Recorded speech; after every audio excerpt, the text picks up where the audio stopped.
Welcome to Strip Cover Lit, where we squeeze the bigger picture out of literature. I am Adrian Fort, and we are here for the first in a 32-ish part series as we journey chapter by chapter through Fairy Tale by Stephen King. Look, there is, as always, a link to my personal channel to be found in the description below. Over on my personal channel, I talk more about movies and philosophy, things like that, as opposed to the literature that you get here, and you get only literature here, but you get it in the form of novels, short stories, poetry, writing, writer's quotes, all that sort of stuff. So if that is what you were here, if you were here by chance but not design, consider hitting the subscribe button. And if you decide to hit that like button at any point during this video, it really does help me out here on this channel. So let's get into this. So what happened? Charlie Reed is a writer. How cute. And he's from small town USA, but now he has a story to tell us. And he starts, more or less, with the fact that his mother died when he was 7, and his father is now a Gilbey's man. Now, Gilbey's could be either gin or vodka, but we learn that it's gin. Either way, you would have been able to find it at your nearest bottom shelf.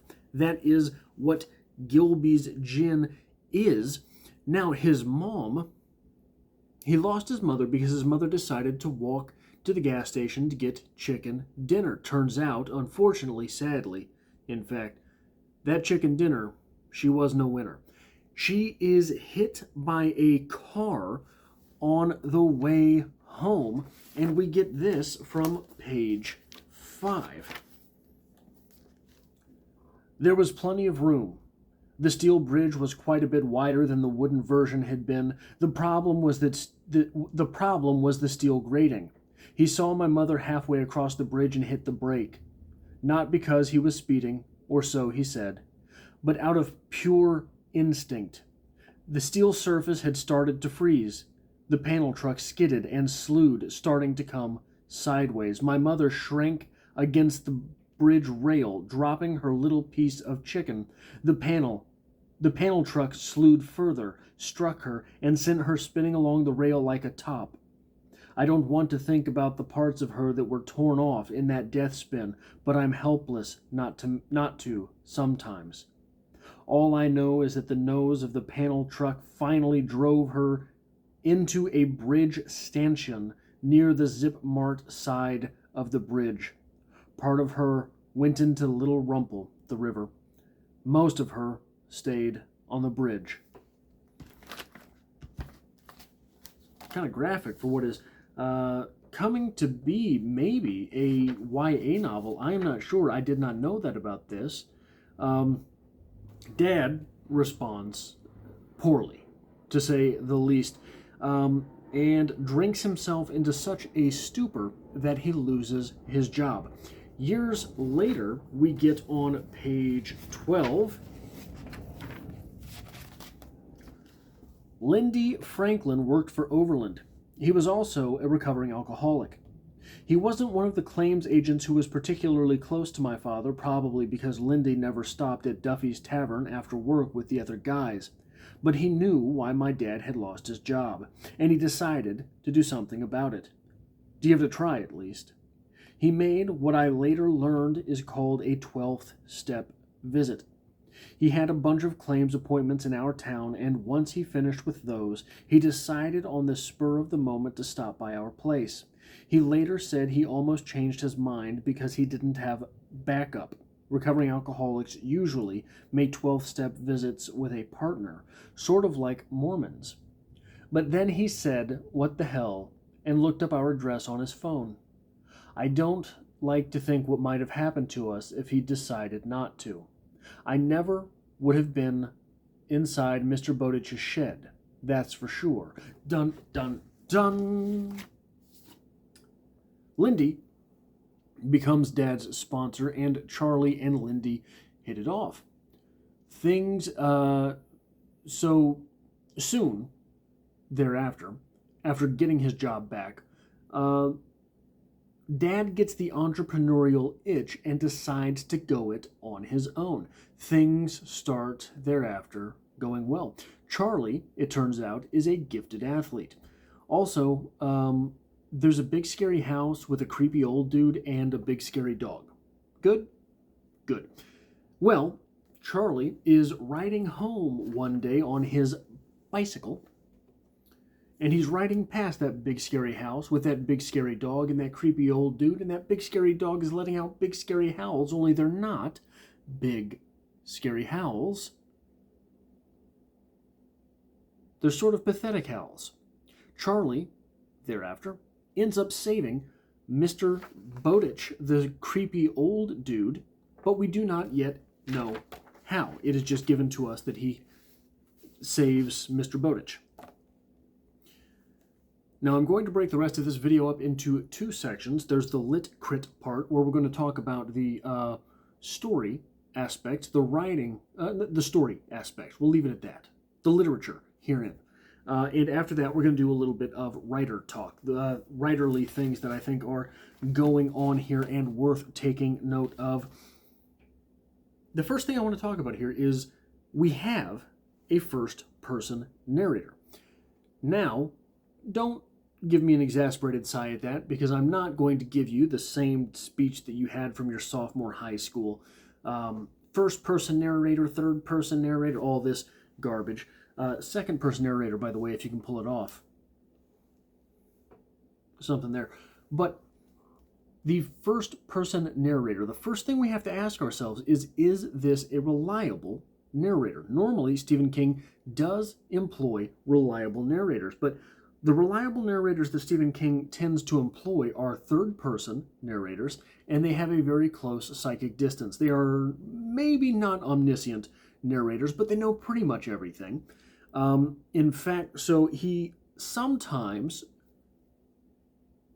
I don't think he does it in The Shining, but in It, for sure, there are moments where he gets this weird, old-timey storyteller thing going on, which is something that is interestingly sort of phased out in a lot of literature, in a lot of writing. The old-timey storyteller.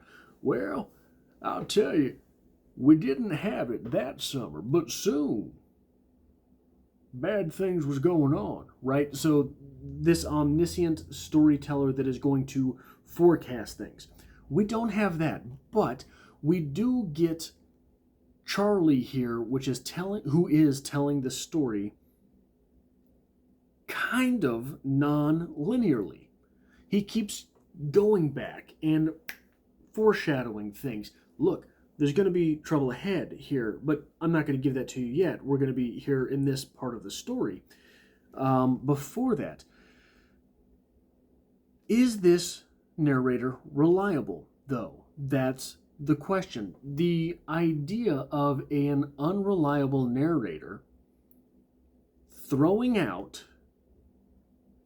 semi-non-linear points to confuse the reader is something that is, I've never thought of that. And if that's what's going on here, we have an unreliable narrator, which we have no reason to believe this narrator is unreliable, but it sure would be fun. It would be fun to see that from Stephen King. Now, the next thing that really strikes me here, so I've got 6 talking points on the lit crit sort of side of things, and then I've got 4 writer talk sort of side of things. 20 pages. This first chapter is 20 pages.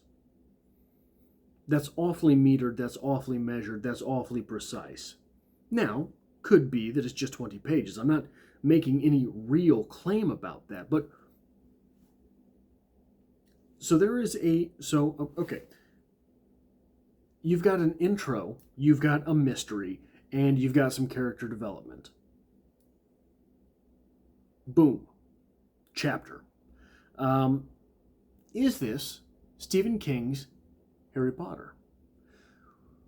Stephen King is often very congratulatory towards J.K. Rowling, whatever the hell it is, I don't know. And he's always talking about what a good story Harry Potter is. He's always talking about how strong the characters are in Harry Potter. He's very, very complimentary of the Harry Potter series. Now, there's an entire series, I was not so much, complimentary of J.K. Rowling or Harry Potter. There's an entire series on this channel about Harry Potter, if you're not familiar with it. But one of the things that I knew I could get away with making that series on Harry Potter was that never would it overload my reading schedule. Why? Because you opened it up and there was 20 pages and the end of a chapter. It was fantasy. So, not that that makes it easier, but when you know you're reading fantasy, you have to sort of open up the flaps of your mind and catch whatever comes past. You don't have to judge it yet. You don't have to say, is that realistic? Could that really happen? Is this something that this writer is too stupid to know? No, you just accept it because it is fantasy. So you accept it first, judge it later. So I knew all that stuff that was coming in, I could just process in passing.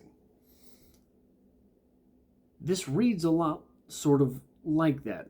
Troubled home life, gifted young man, magic possibly at play. We've got a couple references to different phrases from the AA, miracles aren't magic, things like that.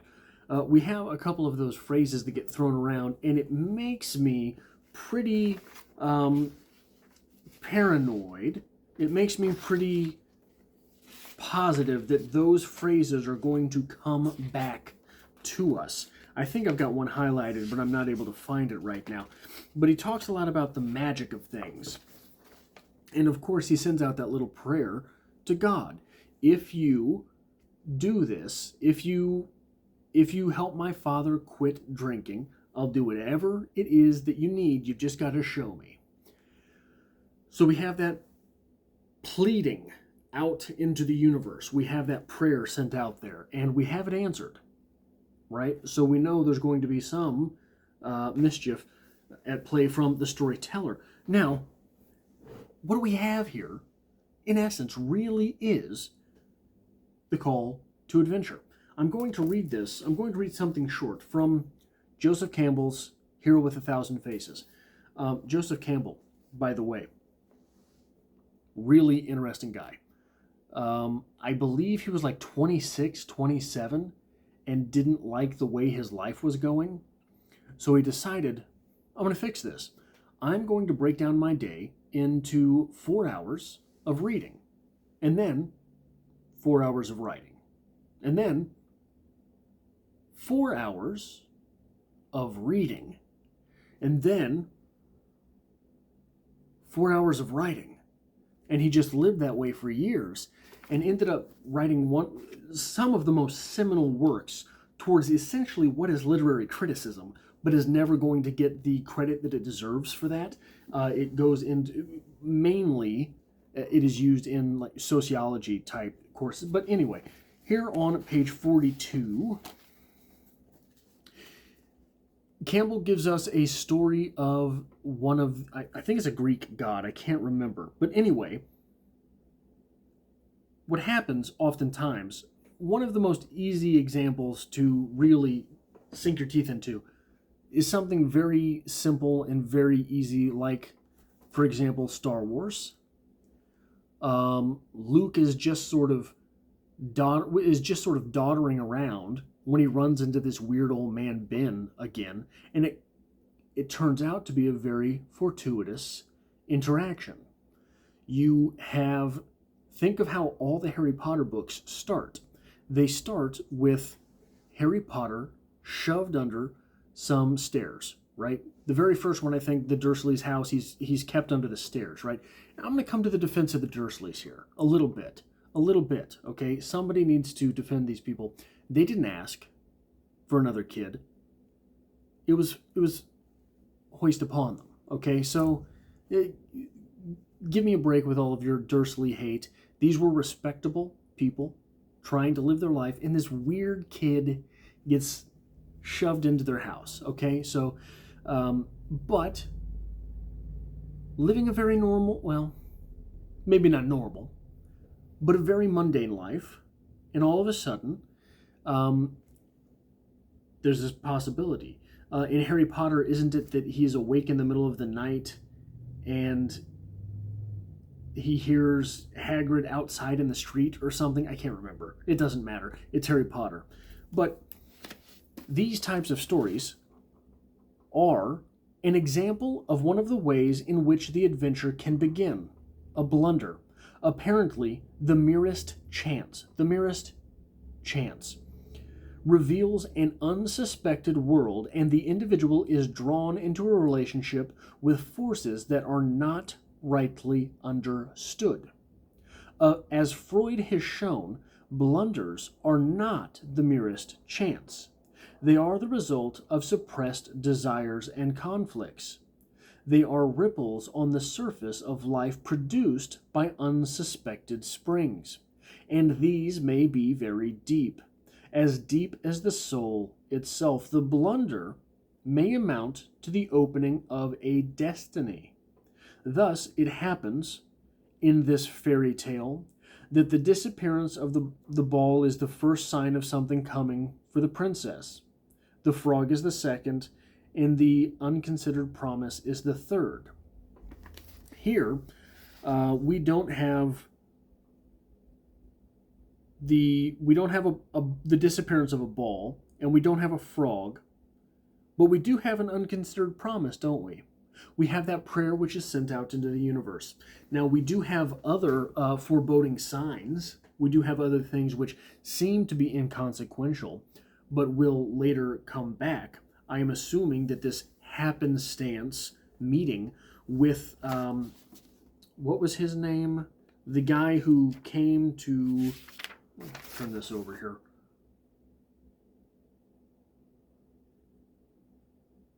Where is it? Lindy. That's right. Lindy happened to decide to come over. It was even probable that he wouldn't because he was without backup, like the Mormons. So we have these things which are not considered extraordinary circumstances, and they are necessary for the extraordinary to occur. They are necessary because they are small fissures in the facade of normalcy. Once those small fissures appear, the main character is able to assess things and sort of step back from life. Right? In these types of stories, by the way, it is very common that one parent, at least, is absent. Often, obviously, you know all of the different times that you're talking about an orphan. That happens all the time in literature. Batman. Luke from Star Wars. All of these, you don't have to look very far in popular literature. And popular literature is an offspring of fairy tales. So the fact that Charlie is missing his mother is pretty standard, right? Pretty standard by what it means to be a fairy tale type story. So the reason that I wanted to start this with the discussion of a reliable narrator, we have it right out front that this is a fairy tale. We have it right in the opening spiels that our protagonist is without one of his parents. Then we have a sort of haunted house. Then we have the guy who's just really good at sports, right? We have a guy who is being raised by a drunkard father. There are so many things going on that are so on the nose. At some point, you've got to wonder if what we're getting is really surface level. But maybe not. Maybe we don't have to wonder that. Maybe it really is on the level. The next thing from a readership standpoint that I want to talk about, Dad is a Gilby's man. Here's why that's interesting. Here's why that's interesting from a readership perspective. If you don't know what that means, you can still gather Dad's an alcoholic. Right? That's right out there. When you understand what Gilbey's is, like I said, it can be found at your nearest bottom shelf. It's not the good stuff. It's the bad stuff. And especially, how do I want to say this? Okay. I don't know if I want to say this. Okay. Gin. People who don't drink can recognize gin. Among drinkers, there are two types of people that drink gin. There's snobs who drink martinis,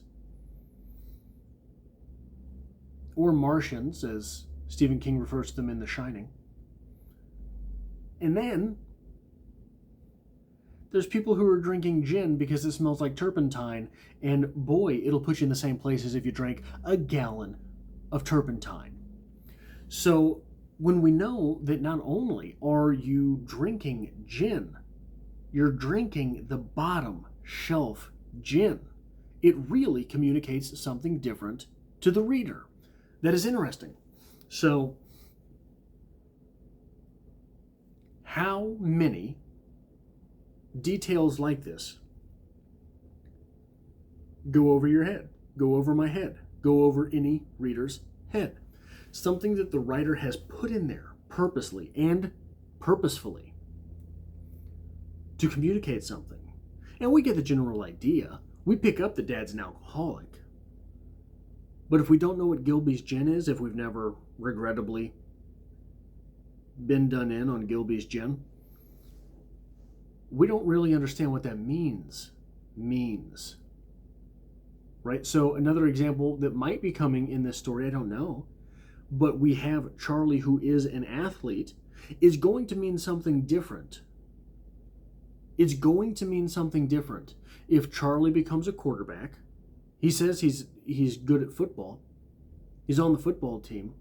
He's trying to get a scholarship in football. It's going to mean something different if he is a quarterback versus if he's a defensive end. How? Well, Tom in The Great Gatsby, I think, was a defensive end in college, right? That's the type of guy that you have playing defensive end. Big, stolid types. Their opinions are correct. You can argue if you'd like. You are wrong.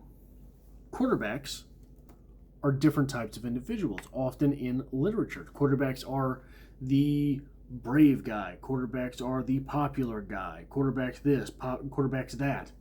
Versus if he were a wide receiver. A wide receiver is going to be someone who has a little more sachet about him. But how many of these details are things that would go over our head if the subject matter was something with which we were not familiar? The last talking point that I have about the lit crit thing, on page 19, Charlie's friend Andy is talking about a run-in that he had driving past the haunted house. Riding his bike, I think, past the haunted house. The dog came out and chased him. He's telling the story of the dog coming out and chasing him, and he is countered by Birdie, the friend him and Charlie weren't good for each other. Birdie says, "Sure, monster dog, like Cujo in that movie, right?" Steve, screw off. But we would be remiss. We would be remiss not to think of this house as the house on Neibolt Street in It. We would be remiss not to realize Stephen King, while out on a walk, was hit by a van. We would be remiss not to channel. So one of the things about Stephen King, he's so good at painting a moment. A moment like the little boy in It putting on his slicker and going for a walk in the rain, much like Mother does here. Are we getting Stephen King giving us Stephen King Easter eggs? Are there other things in here? So baseball comes up in Stephen King a lot. Are we getting little Easter eggs from Stephen King about Stephen King? I think it's worth keeping an eye on. Now I want to move into some writer type talk stuff. Let's go back to the very beginning of this book. I'm going to read you a little bit of an extensive, get back on there, a little bit of an extensive, what is going on down here? Piece. Page 1, paragraph 1. I'm sure I can tell this story, period. I am also sure no one will believe it, period. That's fine with me, period. Telling it will be enough, period. My problem, and I'm sure many writers have it, not just newbies like me, is deciding where to start. My first thought was with the shed, because that's where my adventures really began. But then I realized I would have to tell about Mr. Bowditch first, and how we became close. Only that never would have happened, except for the miracle that happened to my father. A very ordinary miracle, you could say. One that's happened to many thousands of men and women since 1935, but it seemed like a miracle to a kid. Only that isn't the right place either, because I don't think my father would have needed a miracle if it hadn't been for that goddamn bridge. So that's where I need to start, with the goddamn bridge. Sycamore Street Bridge. And now, thinking of those things, I see a clear thread being led up through the years to Mr. Bowditch, and the padlocked shed behind his ramshackle old Victorian. But a thread is easy to break. So not a thread, but a chain. A strong one.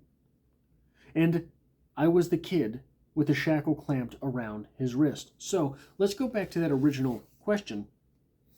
Where do I start? Not here. Anywhere but here. This is the equivalent of starting your story with the weather. Okay? You don't start here, even if it is, and it is, an appeal to credibility. This is our writer, not our narrator. This is our writer, Stephen King, begging for credibility. He's got to throw them in the lingo, right? Newbies, ramshackle. He's got to throw in all these things. He's got to start there, because when you get to that second little number 2 in chapter 1, the Little Rumpel River runs through the north end of Sentry's Rest, known to the locals as Sentry, and until the year 1996, the year I was born, it was spanned by a wooden bridge. I guarantee you this novel started there. And it was after long thought that Stephen King realized there's no voice in that number 2. I've got to throw some voice in there, man. I got to put some jazz in it. And he went and he put that little throat clearing at the beginning. That throat clearing is awful. That is not good writing, and it's terrible storytelling. And the reason I bring it up, I'm not calling Stephen King a bad storyteller. Quite the opposite. The reason I bring it up is because Stephen King is such an expert storyteller that stands out like a sore thumb. Stephen King, I will argue until I'm blue in the face. And I read your comment. I'm coming for you. Stephen King is not the greatest writer, but he's one of the greatest storytellers in all of Americana. What do I mean? The writer is someone who plans things. The writer is someone who has, maybe not plot, But the story goes in a direction for a reason. The story does things because it adds some level of depth to it. The storyteller, as opposed to the writer, doesn't care about any of that. Well, it can care about it, but look, I'm in danger here. I'm really in danger of sounding like I am aggrandizing writers over storytellers. I don't mean to do that at all.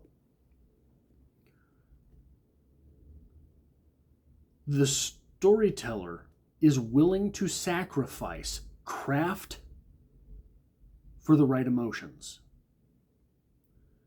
The writer is willing to sacrifice the right emotions for getting a symbol in there. The writer is willing to sacrifice story for depth. Story is everything that happens on the surface, kind of. That's the story.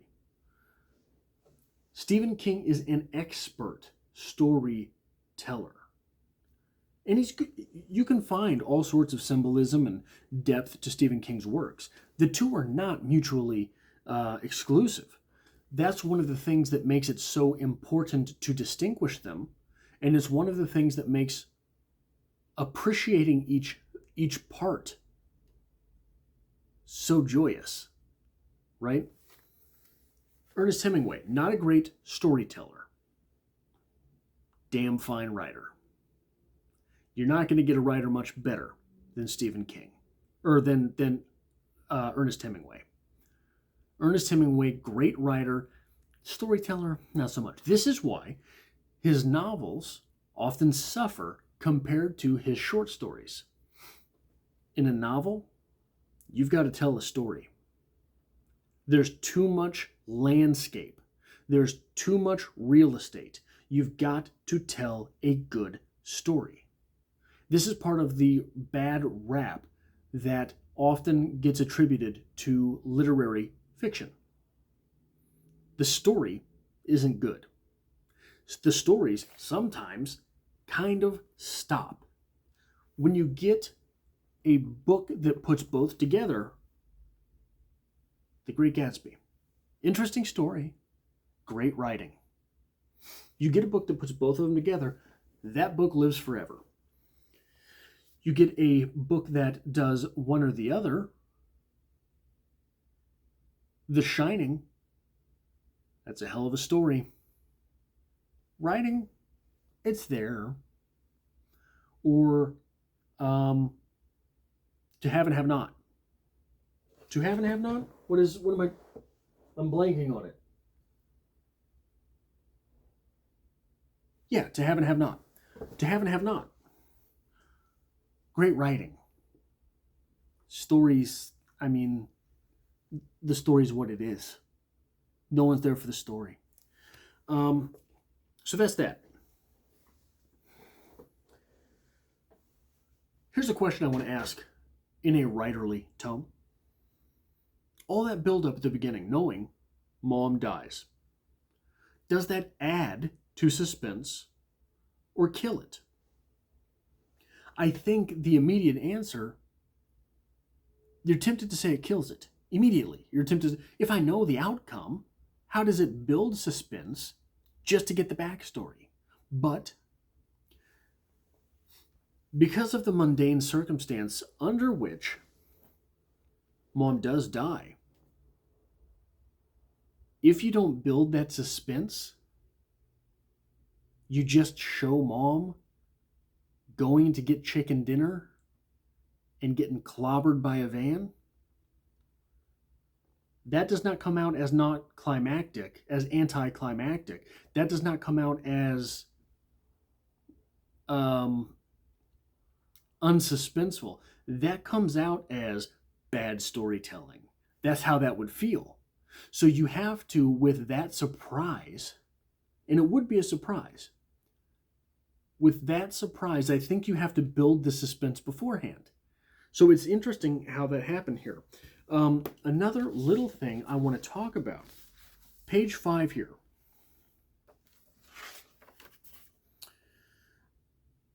we have the accident happening. We have the driver. He says, okay, so we get this conjecture from our narrator, maybe checking for messages on his phone. In 2003? Look, that's not anachronistic.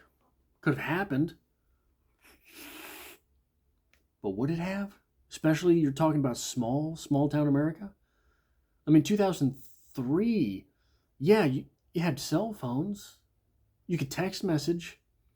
It was not what it is now. It was not what it is now. I'm thinking back, my junior year in high school, I knew like 2 people that even had cell phones, right?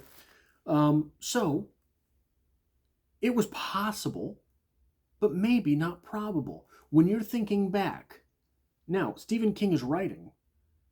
I think this was finished in 2021. I think he's got a date at the end here. It doesn't matter particularly. He's writing backwards 20 years.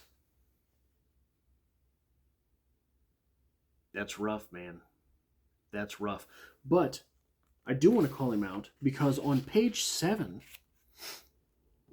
still looking at the sword fight on the Hardly and hardly slurring at all, he said, "I seem to have lost my job, Charlie." Or, if I can quote Bobcat Goldthwait, "I know where it is, but someone else is doing it." You're quoting Bobcat Goldthwait in 2003? No, you're not. No, you're not. This is where I will call the anachronism. Finally, the thing that has to be appreciated here. Stephen King writes people you know. Stephen King writes about the guy down the street, but he's still able to make it interesting. That's a neat trick, especially when you're talking about Stephen King writing the guy down the street and making it interesting, and he's writing a fairy tale. Stephen King is writing the guy down the street and he's making it interesting by showing that guy at work, by putting that guy in a big hotel over winter break. What is it that Stephen King does with these ordinary people that makes them interesting to read about? I don't have an answer for you. I'm wondering. If you look at, I don't know, television, I haven't had a television since 2006-ish. But I've seen episodes of things from time to time. Big Bang Theory. That's one that, as I understand it, gets a lot of play. Not really normal people. And they're not really interesting. At least not to me. Maybe you like it. I don't know. I'm just putting it out there. Didn't seem interesting to me. But the compulsion to pick these random weirdos and put them on screen. Or you think back to something like Friends. Not a whole lot of interesting people in that 6-person group. The compulsion there is to put these oddballs on the screen to keep your eyes glued to them. Stephen King doesn't have to really use the oddballs.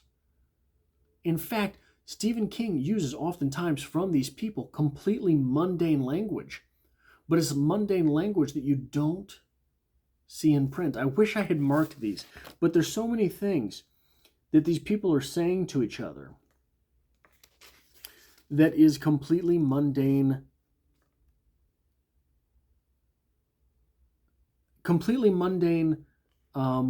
dialogue. But the dialogue is so mundane, but not cliche, that it seems interesting in print.